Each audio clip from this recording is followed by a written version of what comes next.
आपके दरवाजे पर अगर अचानक कोई भिखारी आ जाता है कुछ मांगने के लिए, तो कभी ना करें ये दो चीज देने की गलती। हम आप ये नहीं जानते कि कब किस समय कोई भिखारी कुछ मांगने के लिए आ जाता है, हम नहीं जानते। लेकिन अगर अकस्मात यदि किसी दिन आपके दरवाजे पर भिखारी कुछ मांगने के लिए आ जाता है, तो आपको ऐसी दो चीज भिखारी को कभी नहीं देनी चाहिए। वैसे तो दोस्तों हमारे शास्त्रों में बताया गया है कि गरीब और जरूरतमंद व्यक्ति की मदद करना बहुत ही पुण्य का काम होता है। किसी भिखारी को दान देने से हमारे जीवन में हमको उन्नति मिलती है तथा सफलता मिलती है तथा हमारे धन में बढ़ोतरी होती चली जाती है। यानी कि हमारा धन बढ़ता है, हमारा धन बढ़ता है और हमको फायदा मिलता है। पर जाने अनजाने में यदि आप ऐसी गलती कर रहे हैं, तो आप इस वीडियो को एक बार अंत तक जरूर देख लीजिए। ये आप सभी जानते हैं कि भिखारी को ऐसी दो चीजें अगर हम देंगे, तो आपके जीवन में अमीरी की बजाय गरीबी आ जाएगी। यानी कि आपको पुण्य के बजाय पाप लगता है। इसीलिए आपको कभी भी भिखारी को ऐसी दो चीजें भूल कर भी नहीं देनी चाहिए। आइए जानते हैं कि कौन सी हैं वो दो चीजें जो भिखारी को देना अत्यंत अशुभ माना गया है। दोस्तों सबसे पहले है गंदे तथा फटे कपड़े।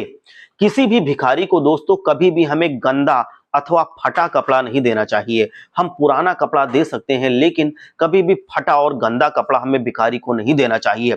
आज के समय ज्यादातर लोग इस गलती को करते रहते हैं। वो किसी भी भिखारी को, किसी गरीब को पुराने फटे कपड़े दे देते हैं अगर वो दरवाजे पर आता है तो। ये बहुत ही अशुभ माना जाता है। भिखारी अगर दरवाजे पर आता है, तो भिखारी के आने का मतलब है कि आपके घर पर एक गरीब आया है, और अगर आप उसकी मदद दिल से करेंगे तो आपकी गरीबी जरूर ही समाप्त होगी। पर यदि आप भिखारी के दरवाजे पर आने पर भिखारी को बहुत ही ज्यादा गंदे अथवा फटे कपड़े देते हैं, तो यूं समझ लीजिए कि आपके घर में कभी भी सकारात्मक ऊर्जा प्रवेश नहीं कर सकती, क्योंकि सकारात्मक ऊर्जा का संबंध माता लक्ष्मी से होता है। और यदि आप ऐसा कर रहे हैं तो आपको पाप लगता है। इसीलिए आपको हमेशा भिखारी को जो अच्छी अवस्था में कपड़े हों वैसे कपड़े ही देने चाहिए, वो साफ सुथरे हों, जिस अवस्था में कपड़े पहनने लायक हों। ज्यादा गंदे और बहुत फटे कपड़े ना हो जो भिखारी पहन ही ना सके, वो देना अत्यंत अशुभ माना जाता है। यदि आप कपड़े देना नहीं चाहते हैं तो आप कपड़े ना दें, पर यदि आप कपड़े दे रहे हैं तो कपड़े पहनने की अवस्था में जरूर होने चाहिए। क्योंकि क्या फायदा यदि आप फटे कपड़े भिखारी को दे देते हैं, तो भिखारी कभी भी उससे सुखी नहीं होगा, उससे खुश नहीं होगा।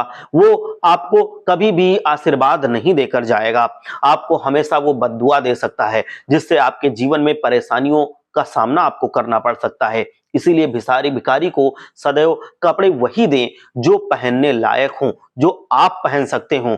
ऐसा नहीं है कि जो बिल्कुल खराब कपड़ा पड़ा हो कहीं कोने में वो लाके किसी भिखारी को दे दें। और नंबर 2 पर है, यदि आपके दरवाजे पर भिखारी कुछ मांगने के लिए आता है, तो आपको उसे कभी भी तांबे के बर्तन दान नहीं करने चाहिए। दोस्तों भिखारी को तांबे का बर्तन तथा तांबे की बनी हुई कोई भी वस्तु दान नहीं की जाती है। तांबा बहुत पवित्र वस्तु होती है, यानी कि वो एक पवित्र धातु होती है। इसीलिए तांबे का कोई भी सामान हो, तांबे का कोई भी बर्तन हो, वो भिखारी को कभी नहीं दान देना चाहिए। ये अशुभ माना जाता है। इसीलिए दोस्तों ऐसी दो चीज आपको भिखारी को दान करने से बचना चाहिए, जिससे आपके ऊपर कभी बद्दुआ ना लगे और सब जीवन में मंगल ही मंगल हो, सब कुछ शुभ ही शुभ हो। हर हर महादेव, जय लक्ष्मी माता।